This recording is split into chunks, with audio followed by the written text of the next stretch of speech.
December 19th, 1942. Santa Fe, New Mexico. The snow falls in fine, dry flakes, whispering over the desert scrub. A long convoy of olive-drab trucks crawls up a winding dirt road under the cover of night. In one of the back seats, a man in a rumpled trench coat watches the lights flicker across the mesa. His name is J. Robert Oppenheimer, theoretical physicist, age 38, and the reluctant architect of what would soon become the most secret city on Earth.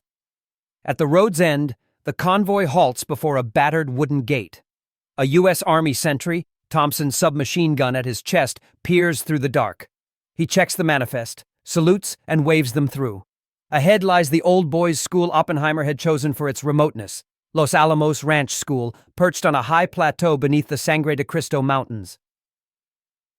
What was once a place where young aristocrats rode horses and studied Latin will soon hum with the power of science and fear. Oppenheimer steps out into the cold. His breath clouds the air. He looks toward the horizon, where the last faint glow of Santa Fe fades into the night. This, he murmurs, is far enough from the world to build a new one. By dawn, bulldozers arrive. Timber crews follow. Army Corps engineers survey the land and mark the first outlines of what the press, if it were ever allowed near, would later call Site Y. No one is to use the words Los Alamos outside of the compound. No letters, no names, no traces. Within weeks, an entire town begins to rise from the desert dust. Roads, laboratories, barracks, and watchtowers. Colonel Leslie Groves, the stern, broad-shouldered engineer who had overseen the construction of the Pentagon, now commands this project. His order is absolute secrecy. "We will not fail," he tells his officers, "and no one, outside of this fence, must know what we are building." The men and women arriving from across America are told little. Some are chemists from Chicago, others, young physicists from Harvard and Berkeley. Many think they are helping design a new kind of radar or armor. Only a handful know the truth. They are here to unlock the fire of the atom. At night, campfires burn against the cold wind. Scientists scribble equations on blackboards inside barracks still missing windows. Soldiers patrol the perimeter with rifles. From the outside, it looks like any military base, but in the high desert silence, something far stranger is being born. A city that does not officially exist. March 1943. Los Alamos, New Mexico.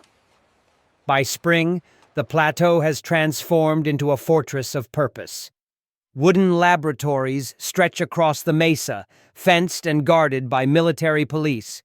Trucks thunder up from Santa Fe, kicking up clouds of red dust, carrying crates marked Top Secret, Manhattan Engineer District. The locals down in the valley whisper that a new explosives plant is being built, but none dare ask questions. Inside the fenced compound, barbed wire glints beneath the desert sun.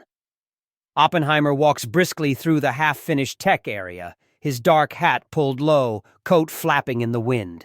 Around him, carpenters hammer, typewriters clatter, and uniformed MPs pace.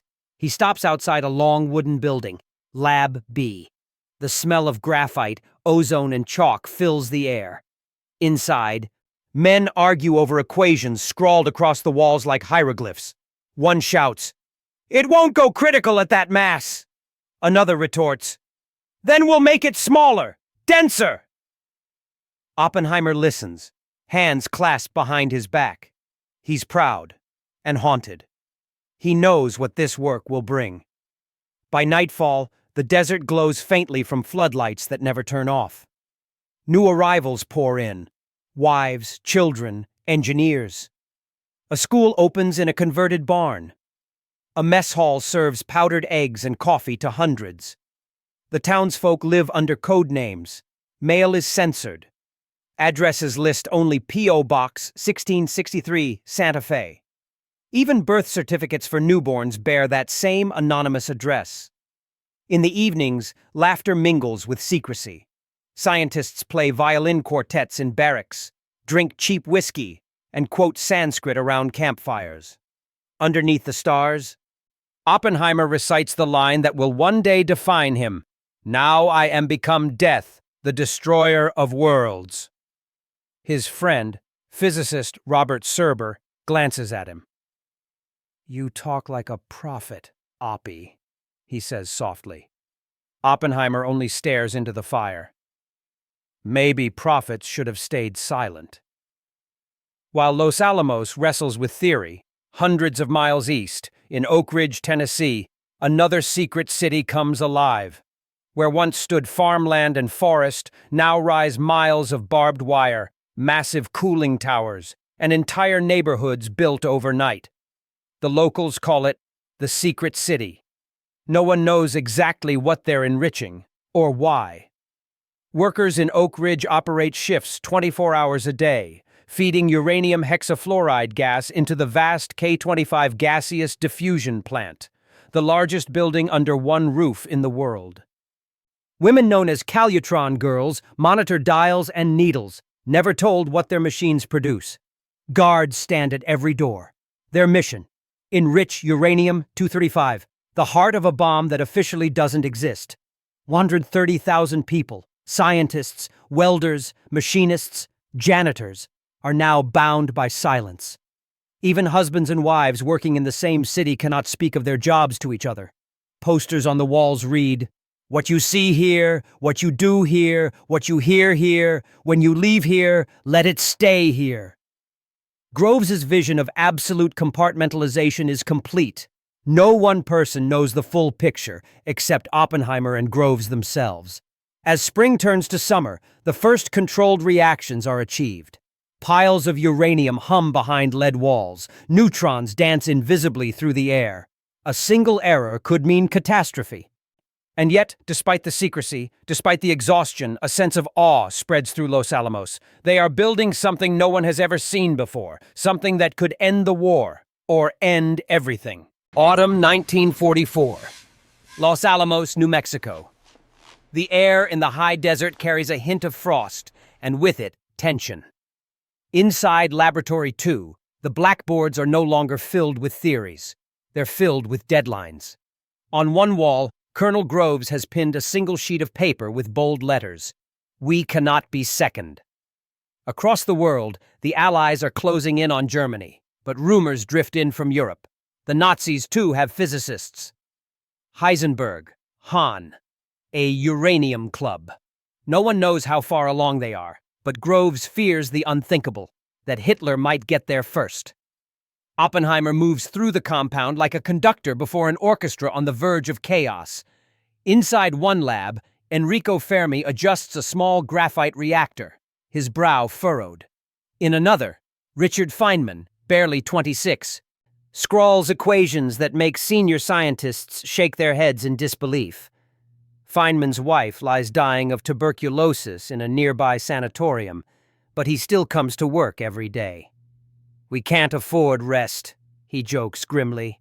Physics doesn't wait. Everywhere, the pace quickens. Chemists purify plutonium from the secret reactors at Hanford, Washington, the third invisible city. Trains rumble through the night carrying heavily shielded cylinders marked only with code numbers. Only a few know that inside them lies a new element, one that burns with invisible fury. At the same time, Oak Ridge works at fever pitch. Thousands of women in crisp uniforms stare at instrument panels, adjusting dials, turning knobs. The irony, none of them know they are separating uranium isotopes for a weapon that could erase a city in seconds. Years later, one operator would recall, "We thought we were helping end the war. We just didn't know how." Back in Los Alamos, physicists now argue not about if the bomb will work, but how to make it detonate. Two paths divide them. One, the uranium gun-type design, codenamed Little Boy. The other, the far more complex plutonium implosion bomb, called Fat Man. The first can be built quickly. The second requires perfection. If even one detonator misfires, the entire device will fizzle. Oppenheimer, torn between ambition and dread, authorizes both. "We'll make them both sing," he says quietly, "and pray one of them doesn't scream." By December, the pressure becomes unbearable. Deadlines move up weekly. The European war seems almost over, but in the Pacific, the Japanese show no sign of surrender. Each failed test, each miscalculation, feels heavier. Groves storms through labs demanding progress. "If the Germans are beaten," he growls, "then this had better end the next war before it starts." At night, as the desert freezes, the scientists huddle in barracks, their windows taped against the wind. Fermi practices chess. Teller argues that a bigger bomb, a super, should be next. Some, like Niels Bohr, worry aloud about what will happen if they succeed. Oppenheimer doesn't answer. He only stands by the window, watching the stars over the Jemez Mountains. "If this works," he whispers to his assistant, "we'll have changed the structure of the universe." Outside, snow begins to fall again on the quiet city that does not exist. July 16th, 1945, Jornada del Muerto, New Mexico. The desert is silent. Wind hisses over cracked earth, and the smell of ozone lingers from a distant storm. It is 5:10 a.m., and a strange metallic tower rises from the plains, a steel skeleton 100 feet high, draped with cables and floodlights. At its top rests a sphere the size of a grapefruit, encased in lead and bolts. The device's code name, the Gadget. In the control bunker 5 miles away, Oppenheimer, gaunt and sleepless, stands beside Groves, eyes fixed on the horizon. Technicians murmur final checks. Timer set. 30 seconds to go. A faint hum builds in the equipment. The countdown begins. Oppenheimer's hands tremble slightly as he lights a cigarette. Beside him, physicist George Kistiakowsky mutters, "Lord, I hope this works." Feynman, reckless as ever, refuses goggles and watches through the windshield of a parked truck, eyes shielded only by a piece of glass darkened with graphite. 10 seconds! The desert holds its breath. The wind stops. The dawn glows faintly in the east. 3, 2, 1. The world ignites. A blinding sphere of light erupts across the plains, so intense it casts shadows of bones through flesh. For a second, the night turns to pure white, then to violet. The shockwave hits 40 seconds later, roaring, monstrous, a sound that shakes the bunkers and rattles every soul inside. A column of fire climbs 40,000 feet into the sky, twisting into the first man-made mushroom cloud. Oppenheimer lowers his hand. His face is unreadable. No one speaks. Then, quietly, he says the words that will haunt history. "Now I am become death, the destroyer of worlds." Groves, squinting through binoculars, exhales. "That'll end the war," he says flatly. "Maybe the world, too." Outside, soldiers cheer. Others kneel, stunned. Feynman laughs, a sharp, nervous laugh. The light fades, but its afterglow burns in their eyes. Every man present knows that nothing will ever be the same again. By noon, dust settles on the crater. The steel tower has vaporized. The sand beneath has fused into green glass, trinitite. Instruments show yields far beyond expectations. The explosion equaled 20,000 tons of TNT. Groves telegraphs Washington. Results satisfactory. Oppenheimer writes one word in his notebook: Trinity. That same day, as the desert smolders, word spreads quietly through Los Alamos. Scientists shake hands, cry, drink. Some dance in the streets. Others sit in silence. Isidore Rabi, normally jovial, mutters, "A physicist has known sin." Within days, a B-29 is loaded on Tinian Island. Its name, Enola Gay.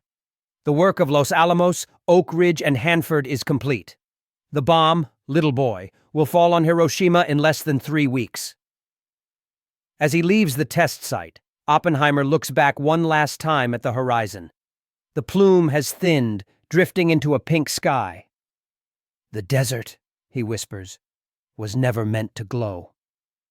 He climbs into the Jeep beside Groves. The tires crunch over the cracked soil that has seen the birth of the atomic age. The convoy drives off in silence.